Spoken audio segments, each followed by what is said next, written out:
मैं हूं शिप्रा झा। बिहार में नीतीश कुमार ही एनडीए के चेहरा हैं। 2025 में भी नीतीश कुमार के नेतृत्व में एनडीए चुनाव लड़ेगी, इस पर अब कोई कंफ्यूजन नहीं है।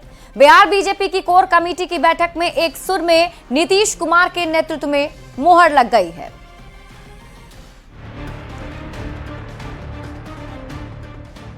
कोई कंफ्यूजन नहीं है, थे, हैं और आगे उनके नेतृत्व चुनाव लड़ा जाएगा। नीतीश कुमार ही नेता हैं। बिहार में नीतीश कुमार हैं। नीतीश कुमार सीएम थे, नीतीश कुमार सीएम हैं और नीतीश कुमार ही सीएम रहेंगे। बिहार में नीतीश के नेतृत्व पर कोई इफ और बट नहीं है। नीतीश पर एनडीए में कोई कंफ्यूजन नहीं है। एनडीए ने साफ कर दिया है कि 2025 में नेतृत्व सीएम नीतीश का ही होगा। नीतीश कुमार ही सीएम रहेंगे। नीतीश के नेतृत्व में ही चुनाव लड़ा जाएगा। हरियाणा की सूरजकुंड में बीजेपी कोर ग्रुप की बड़ी बैठक में कोर कमेटी ने एक सुर में साफ कर दिया कि नीतीश ही हमारे नेता हैं। बिहार में नीतीश कुमार का नेतृत्व और केंद्र में नरेंद्र मोदी का नेतृत्व, डबल इंजन के चेहरे पर एनडीए चुनावी मैदान में उतरेगा। इसको पता नहीं कहां से ये बातें उठ के आ रही है। नीतीश कुमार ही नेता हैं। कोर कमेटी ने एक स्वर में स्पष्ट किया कि नीतीश कुमार जी के नेतृत्व और प्रधानमंत्री नरेंद्र मोदी जी का जो हमारा नेतृत्व है, डबल इंजन का जो नेतृत्व का चेहरा है, हम उसी चेहरे पर चुनाव लड़ेंगे। बिल्कुल थे, हैं और आगे रहेंगे। कोई कंफ्यूजन नहीं है, थे, हैं और आगे उनके नेतृत्व चुनाव लड़ा जाएगा। नीतीश कुमार जी के नेतृत्व में सरकार ही चल रही है, आगे भी चलते रहेगी। निश्चित तौर पर आगे चलेगी। चुनाव में भी उनके नेतृत्व में आप लोग उतरेंगे। निश्चित तौर पर 2025 में भी उनके नेतृत्व में हम सब बिहार का चुनाव भी लड़ेंगे। वहीं दिल्ली में हम की राष्ट्रीय कार्यकारिणी की बैठक में जीतन राम मांझी ने भी साफ कह दिया कि उन्हें नीतीश का नेतृत्व ही पसंद है। 2025 में नीतीश के नेतृत्व में चुनाव लड़ेंगे और जीतेंगे भी। हम भी कहते हैं कि 2025 का चुनाव नीतीश कुमार के नेतृत्व में बिहार में लड़ा जाएगा। इसमें कहीं कोई दो मत नहीं है। मतलब साफ है, बिहार में एनडीए नीतीश कुमार के नेतृत्व में चुनाव लड़ने के लिए पूरे दमखम से तैयार है। बड़ा सवाल ये भी कि इस चुनावी जंग में विपक्ष नीतीश कुमार के सामने कितना तैयार है। न्यूज़ 18 के लिए दिल्ली से संवाददाता अमितेश सिंह की रिपोर्ट। तेजस्वी यादव के बाद जीतन राम मांझी की हम पार्टी ने भी फ्री पॉलिटिक्स की शुरुआत कर दी है। हम पार्टी की राष्ट्रीय कार्यकारिणी की बैठक में 9 प्रस्ताव पारित किए गए हैं, जिसके बाद बिहार की सियासत गर्मा गई है।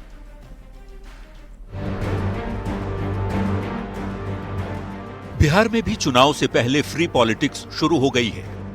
तेजस्वी के माई बहिन मान योजना और फ्री बिजली के ऐलान के बाद हम पार्टी ने भी कुछ ऐसी ही घोषणा की है। दिल्ली में हिंदुस्तानी आवाम मोर्चा की राष्ट्रीय कार्यकारिणी की बैठक में 9 प्रस्ताव पारित किए गए। हम पार्टी ने अपने प्रस्ताव में कहा है कि बिहार में 200 यूनिट बिजली फ्री हो, 5 एकड़ तक सिंचाई की बिजली फ्री हो, बेरोजगारी भत्ता कम से कम 5,000 हो, कम से कम 2,000 सभी पेंशन हो, मध्यम वर्ग के लिए हो सस्ती स्वास्थ्य बीमा योजना, दीक्षा भूमि नागपुर में बाबा साहेब की प्रतिमा लगनी चाहिए, दिल्ली की सड़कों का नाम बदला जाए, सड़कों के नाम शहीदों और महापुरुषों के नाम पर हों। हम पार्टी के इस प्रस्ताव पर अब सियासत भी शुरू हो गई। प्रस्ताव पारित कराए जिसमें हम बिहार के आम लोगों के लिए 200 यूनिट बिजली फ्री करना, 5 एकड़ तक के किसानों के लिए बिजली फ्री करना, आपको पेंशन योजना की राशि को बढ़ाकर 2,000 तक करना। हम एक राजनीतिक पार्टी है, इंडिपेंडेंट राजनीतिक पार्टी है, उनका अपना कुछ एजेंडा है। उन्होंने अपनी कार्यकारिणी में कुछ प्रस्ताव पास किए हैं।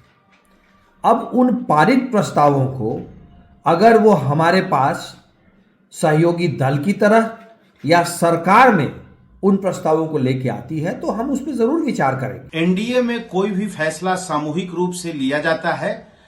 आज दिल्ली में आयोजित हम पार्टी की बैठक में जो भी प्रस्ताव लिए गए हैं वह उनका आंतरिक मसला है।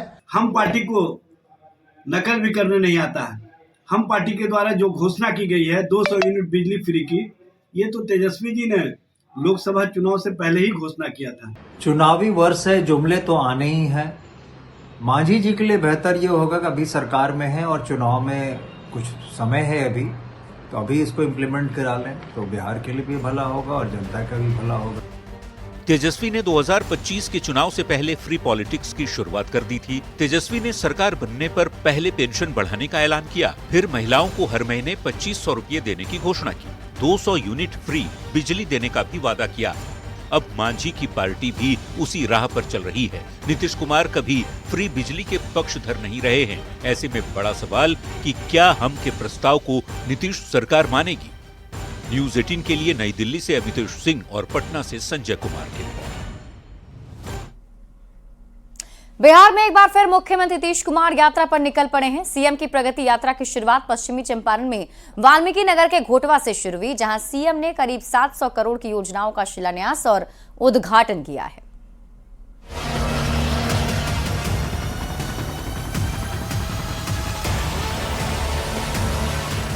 सुबह के करीब 9 बज रहे हैं। पटना के एक अणी मार्ग के बाहर हल्की फुल्की हलचल दिख रही है, लेकिन सोशल मीडिया पर सियासी हलचल कुछ ज्यादा ही तेज है। जेडीयू के ऑफिशियल हैंडल से एक के बाद एक सीएम नीतीश कुमार की कई तस्वीर पोस्ट की गई।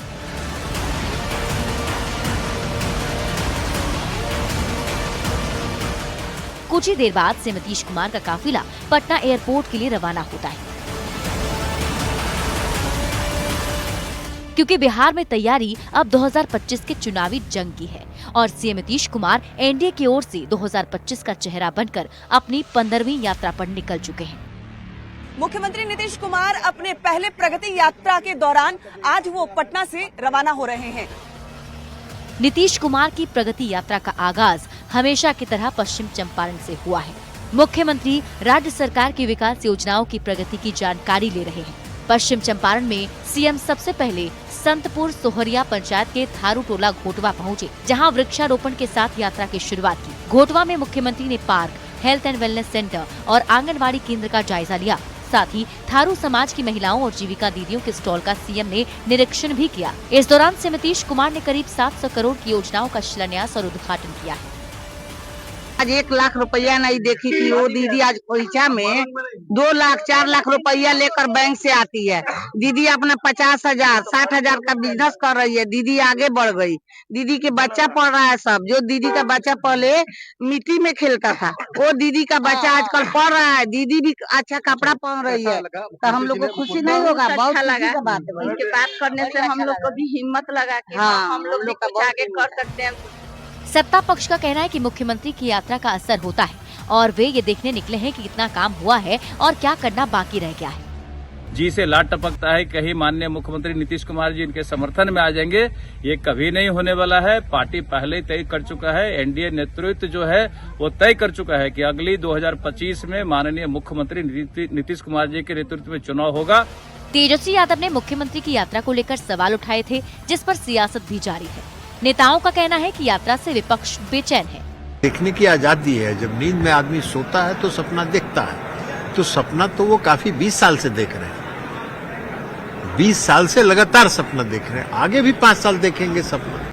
प्रगति यात्रा का पहला चरण 28 दिसंबर तक चलेगा और मुख्यमंत्री 6 जिलों का दौरा करेंगे। अभी विपक्ष यही माहौल बनाने में लगा था कि 2025 में बीजेपी नीतीश कुमार को चेहरा बनाने वाली नहीं है। दूसरी ओर नीतीश कुमार की प्रगति यात्रा के दूसरे चरण का ऐलान भी हो गया। दरअसल 2020 के विधानसभा चुनाव में कांटे की टक्कर हुई थी और 2024 के लोकसभा चुनाव में भी जेडीयू बीजेपी को कई सीटें गंवानी पड़ी थी। इसलिए नीतीश कुमार इस बार के पहले ही पूरी व्यवस्था खुद देखने के साथ जनता से संवाद करने निकले हैं, ताकि जनता का मूड भांपा जा सके। न्यूज 18 के लिए बेतिया से आनंद अमृतराज, मुन्ना राज के साथ पटना से विनीता मिश्रा की रिपोर्ट।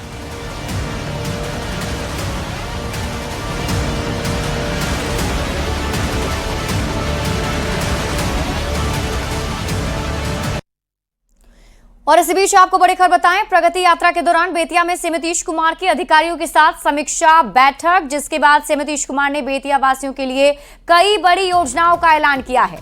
प्रगति यात्रा की शुरुआत के बाद हुई समीक्षा बैठक के बाद कई बड़े फैसले मुख्यमंत्री ने लिए हैं, जिसके तहत अब गन्ना में 20 रुपया प्रति क्विंटल की बढ़ोतरी की गई। गंडक नदी के किनारे 4 प्रखंडों के लिए डिग्री कॉलेज खोले जाएंगे। बेतिया शहर के नए बाईपास का निर्माण कराया जाएगा। बेतिया में औद्योगिक क्षेत्र का विस्तार किया जाएगा। मदनपुर से पनियहवा तक सड़क निर्माण कराया जाएगा। इसके बनने से गोरखपुर और बगहा की दूरी काफी कम हो जाएगी। वाल्मीकि नगर में लव कुश पार्क का निर्माण कराया जाएगा। बेतिया में उच्च कोटि के आधुनिक स्टेडियम का निर्माण भी कराया जाएगा।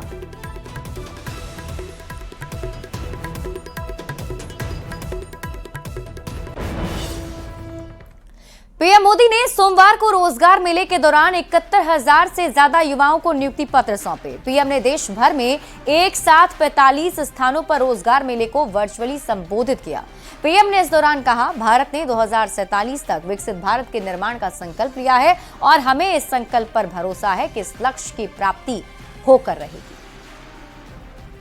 का आयोजन लगातार किया जा रहा है। मुझे ये नियुक्ति पत्र पाकर बहुत ज्यादा खुशी हो रही है। लोकसभा चुनाव के दौरान रोजगार बड़ा मुद्दा बना था और अब शुरू हो चुका है नियुक्ति पत्र बांटने का दौर। देश के 45 शहरों में हुए कार्यक्रम में 71,000 युवाओं को नियुक्ति पत्र दिया गया। प्रधानमंत्री नरेंद्र मोदी वीडियो कॉन्फ्रेंसिंग के जरिए इस कार्यक्रम से जुड़े। उन्होंने कहा, केंद्र सरकार रोजगार के लिए अभियान चला रही है और 1.5 साल में करीब 10 लाख युवाओं को सरकारी नौकरी मिली है। देश में न केवल लाखों युवाओं को सरकारी नौकरियां मिल रही हैं, बल्कि ये नौकरियां पूरी ईमानदारी और पारदर्शिता के साथ दी जा रही हैं। देश भर के जिन 45 शहरों में रोजगार मेला लगा, उसमें पटना और मुजफ्फरपुर भी है। पटना के ऊर्जा ऑडिटोरियम में भी केंद्रीय मंत्री राजीव रंजन सिंह उर्फ ललन सिंह ने बिहार के 821 युवाओं को नियुक्ति पत्र सौंपा।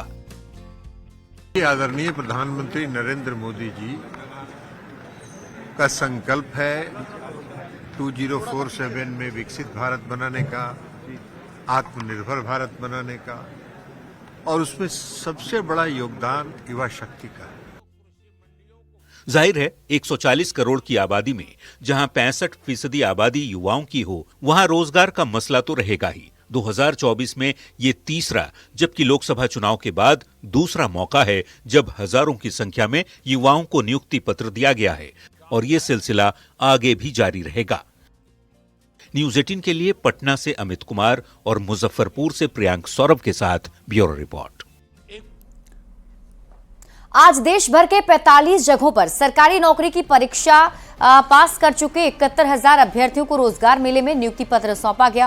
कार्यक्रम में प्रधानमंत्री मोदी ने वीडियो कॉन्फ्रेंसिंग के जरिए हिस्सा लिया और इसी क्रम में मुजफ्फरपुर के सीआरपीएफ कैंप में भी रोजगार मेला आयोजित किया गया था, जहां 591 अभ्यर्थियों को नियुक्ति पत्र सौंपा गया है। केंद्रीय जल शक्ति राज्य मंत्री डॉक्टर राजभूषण चौधरी निषाद ने सफल हुए अलग अलग विभाग के चयनित अभ्यर्थियों को नियुक्ति पत्र दिया।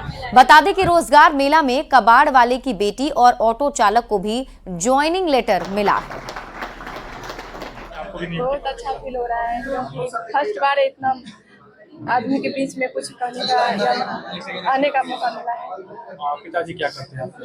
वो पिताजी नहीं है। पिताजी आपके नहीं? पहले जो है वो मतलब कबाड़ी और जैसे खरीदता है लोहा वो सब काम करते थे। मिला है आपको? जी, हमको एसएससी जीडी का नियुक्ति पत्र मिला है। सीआरपीएफ में चयन हुआ है। कितने वर्षों से प्रयासरत थे आप? हम 2 वर्षों से प्रयासरत थे। 2 वर्षों से कर रहे थे, फाइनली नौकरी लग गई? हाँ, मतलब साल भर प्रयास किए थे, 1 ईयर इसी में लग गया। मतलब फिजिकल, मेडिकल और रिटेन सब मिला। पिताजी क्या करते हैं? मेरे पिताजी ऑटो चलाते हैं। ऑटो चलाते हैं। बिहार के उद्योग मंत्री नीतीश मिश्रा ने पटना बीजेपी ऑफिस से प्रेस कॉन्फ्रेंस कर बिहार में हुए बड़े निवेश को लेकर जानकारी दी और उसे पूरा करने को लेकर हो रही तैयारी की जानकारी भी दी है। उद्योग मंत्री ने कहा है कि बिहार उन अग्रणी राज्यों में से शामिल हो चुका है जहां निवेशक बड़ा निवेश करना चाहते हैं। आने वाले सालों में बिहार इन्वेस्टमेंट स्टेट के रूप में जाना जाएगा। 1,81,000 करोड़ के निवेश का प्रस्ताव बिहार के लिए बड़ी उपलब्धि है। जिन निवेशकों ने एमओयू साइन किया है उन्हें कोई परेशानी ना हो और उद्योग लग सके, उस दिशा में तमाम काम शुरू कर दिए गए हैं। अधिकारियों को सिंगल विंडो सिस्टम के जरिए तत्काल पूरा करने के निर्देश दिए गए। साथ ही उन्होंने कहा कि बिहार के सभी जिलों में उद्योग को लेकर अब तक पूरे बिहार से 9,000 एकड़ जमीन का प्रस्ताव विभाग को मिला है, जिसके जरिए लैंड बैंक तैयार किया जा रहा है। में डबल इंजन ने काम किया और भारत सरकार के सहयोग से और बिहार सरकार में जो बदलाव विगत 19 वर्ष में हुआ है और आज बिहार तैयार है अन्य राज्यों की तुलना में उनकी बराबरी में। एक कॉम्पिटिटिव पॉलिसी भी है हमारी, लेकिन साथ ही हम कंपटीशन के साथ कोलैबोरेट और कोऑपरेट भी हम करेंगे कि देश को 2047 में विकसित भारत बनाने का आदरणीय प्रधानमंत्री जी का जो संकल्प है, उस संकल्प को प्राप्त करने के लिए बिहार जैसे राज्य का आगे बढ़ना बहुत आवश्यक है। मैं ये मानता हूँ कि बिहार भी अब देश के इन्वेस्टमेंट डेस्टिनेशन के तौर पर प्रमुखता से स्थापित हो रहा है और बिहार की चर्चा भी निवेश के संदर्भ में कि बिहार में बड़े निवेश भी आ सकते हैं। अब 1000 करोड़ से बड़े के भी निवेश आ रहे हैं और बिहार में भी इन्वेस्टमेंट आ सकता है, बिहार में भी इंडस्ट्रीज लग सकती हैं। उसको इस MOU जो 1,81,000 करोड़ के लगभग का साइन हुआ है, ये एक बहुत बड़ी उपलब्धि और बिहार को एक ऊंची उड़ान, अगर हम कहें तो ये कहना अतिशयोक्ति नहीं होगी कि बड़े निवेश के साथ रोजगार के कई अवसर आएंगे और हमारे राज्य के युवाओं के लिए आने वाले समय में बहुत सारे ऐसे अवसर आएंगे, न सिर्फ निजी क्षेत्र में कार्य करने के बल्कि सेल्फ एम्प्लॉयमेंट पे भी, स्वरोजगार पे भी। और इसी बीच आपको बड़ी खबर बताएं, नए साल से पहले बिहार सरकार ने IPS अधिकारियों को तोहफा दिया है। 12 IPS अधिकारियों को प्रमोशन मिला है। 24 IPS अधिकारी को वेतनमान में प्रमोशन मिला है। IPS गणेश कुमार को ADG रैंक में प्रमोशन मिला। IPS दलजीत सिंह, IPS विवेक कुमार और रणजीत कुमार मिश्रा IG में पदोन्नत हुए हैं। इसके अलावा सुधीर कुमार पोरिका, चंदन कुमार कुशवाहा, हरकिशोर राय, सत्य प्रकाश, आशीष भारती, राकेश कुमार, राजेंद्र कुमार भिल, स्वप्ना मेश्राम जी को DIG में प्रमोशन मिला है। तो बड़ी खबर आपको बता रहे हैं और नए साल का ये बड़ा तोहफा सरकार की तरफ से दिया गया है। इन सभी को प्रमोशन मिला है। तो पटना से आपको इस वक्त की बड़ी खबर बता रहे हैं।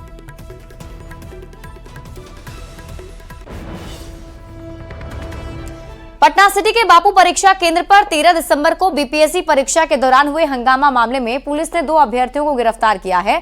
पटना पुलिस की खास टीम ने CCTV के आधार पर यह कार्रवाई की और दोनों गिरफ्तार परीक्षार्थियों की पहचान अश्विनी कुमार उर्फ सुमन और मोहम्मद फयाज इदरीश के तौर पर की गई है। अश्विनी कुमार को समस्तीपुर से गिरफ्तार किया गया। मोहम्मद फयाज इदरीश की गिरफ्तारी रोहतास जिले से की गई।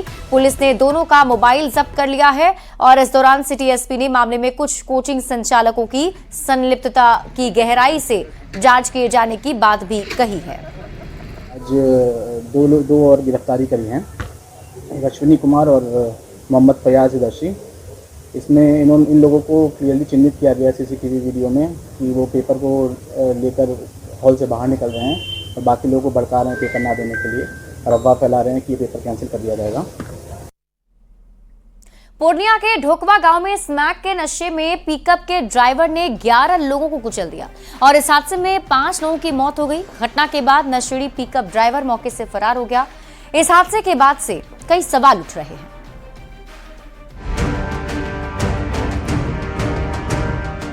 नशा कितना खतरनाक होता है। नशा में आप किसी की जान से भी खेल सकते हैं।